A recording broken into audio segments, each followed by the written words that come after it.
Nangunguna pa rin si Tanggol sa puso ng mga Pilipino na patuloy na sinusundan ng FPJ Batang Quiapo na umeere na sa All TV2 pati na rin sa A to Z, Kapamilya Channel at online. Matapos nitong magtala ng mataas na ratings at online views. Nanaigang FPJ Batang Quiapo laban sa mga katapat nitong programa nang magrehistro ito ng pinagsamang average na 15.5% para sa iba't ibang channel sa total Philippine household TV ratings. Mas mataas ito kumpara sa mga katapat na serye na nakakuha ng pinagsamang average na 14.3% sa iba't ibang channel at delayed telecast ng Encantadia at Chronicle Sangre at 1.3% naman para sa Totoy Bato.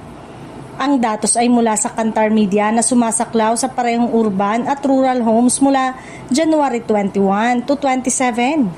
Nagpapasalamat ang primetime king na si Coco Martin sa mga sumusubaybay sa kwento ni Tanggol. Saan man ito mapanood, mapa-free TV, sa A to Z at All TV2, Kapamilya Channel sa cable at online na YouTube at iWant. Maging sa online ay namamayagpag ang FPJ Batang Quiapo kung saan ilang beses itong nakapagtala ng mahigit 600,000 concurrent views o mga sabay-sabay na nanonood sa Kapamilya Online Live noong January 26 to 30 sa YouTube ng ABS-CBN Entertainment, ang may pinakamaraming subscribers na media at entertainment channel sa Southeast Asia. Sa loob ng 3 taon, gabi-gabing pinatutuloy ng mga manonood sa kanilang mga tahanan si Tanggol, kung saan natutunghayan ang mga aksyon niyang laban at importanteng aral sa kanyang pakikipagsapalaran para sa hustisya.